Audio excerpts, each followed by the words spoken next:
አደራችሁ የታሚ ምክንያታዊ ድምፅ ወይም ታሚ ሪዝናብል ቮይስ የተሰኘ ፕሮግራም ነው። በመጀመሪያ አድማጭ ተመልካቾች ይህንን ፕሮግራም ፎሎ እና ሼር በማድረግ ለብዙሃን ታዳርሱት ዘንድ በአክብሮት እጠይቃለሁ።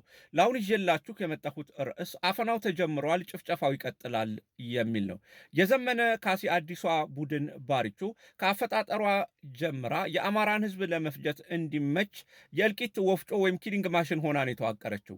ይህንን የባሪቾን ባህሪና የምታደርሰውን ጥፋት በአግባቡ ለመረዳት ባሪቾ የተዋቀረችበትን ኮምፖነንት በጥልቀት መረዳትና መገንዘብ በእጅጉ ያስፈልጋል። ባሪቾ የተዋቀረችው አንደኛ ከጽንፈኛ ብሔርተኝነት ነው።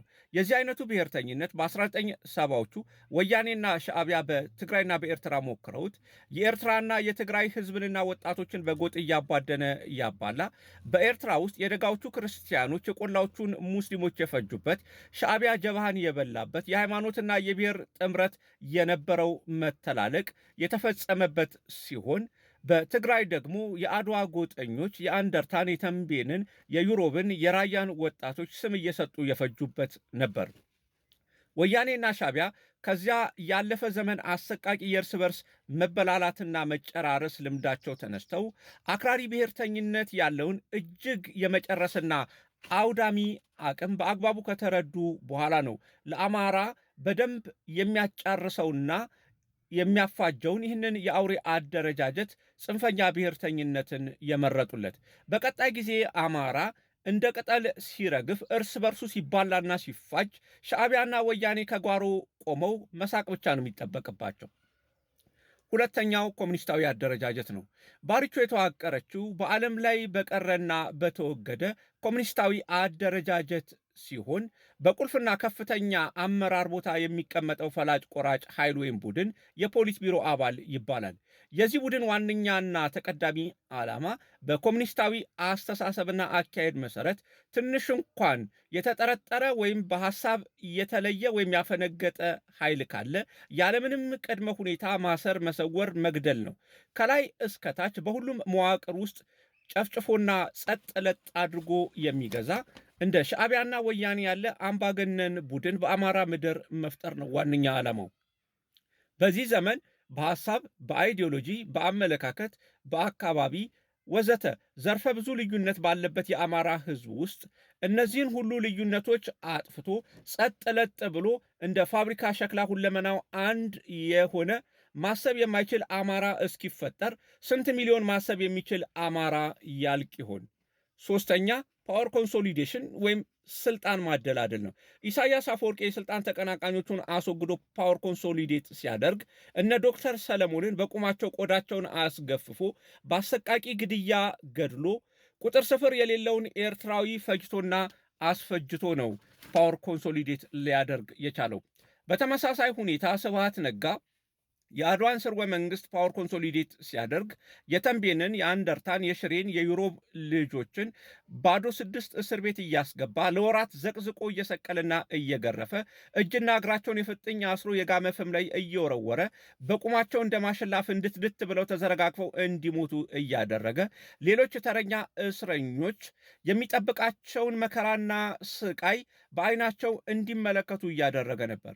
የአሁኑ የዘመናችን የአማራው ስብሃት ነጋ እና ኢሳያስ አፈወርቄ ደግሞ አስረስ ማረ ሲሆን በጎጃም ውስጥ የራሱን ቡድን በራሱ ቤተሰብና ጎጥ ሁሉንም አደረጃጀቶች የያዘ ሲሆን በቀጣይ በጎንደር፣ በሸዋ፣ በወሎ ያሉ ሌሎች አደረጃጀቶችን ለመያዝ ነባሮቹን ወታደራዊ አመራሮች አንድ ድርጅት ተመስርቷል፣ እናንተ አሁን የፖሊስ ቢሮ አባል ናችሁ እያለ በእድገትና በስልጣን ስም ከመደበኛ ቦታቸውና ከነባር ቦታቸው እያነሳ እና የራሱን ሰዎች ከስር እየሾመ የሚቀናቀኑትን እያጠፋ የነባሮቹን መዋቅር ተመልሰው ሊቆጣጠሩት በማይችሉ መልኩ እያፈረሰና በራሱ ሰዎች ቁጥጥር ስር እያስገባ ነባሮቹን አመራሮች ባደረጉትም ባላደረጉትም እየወነጀለና የተለያየ ታርጋ እየለጠፈ ይፈጃቸዋል፣ ያጠፋቸዋል።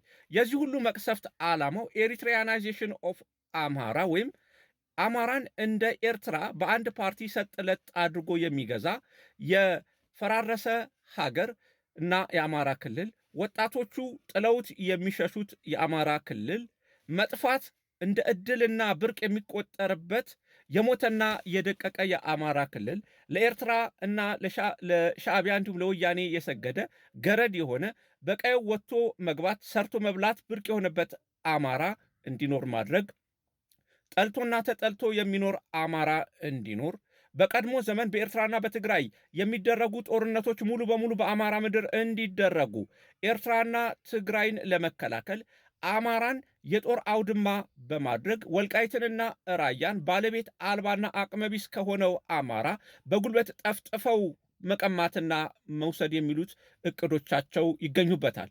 የወያኔና የሻዕቢያ ዋነኛ ጠላታቸው ወይም ቁጥር አንድ ጠላታቸው አማራ እንጂ ብልጽግና አይደለም።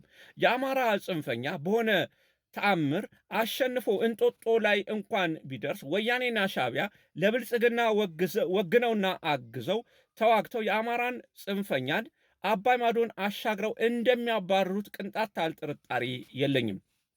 ወያኔና ሻዕቢያ ባሪቾን የሚደግፉት አማራን ለማውደምና ለመጨረስ እንጂ አማራን ለመደገፍና ለማንገስ በፍጹም አይደለም።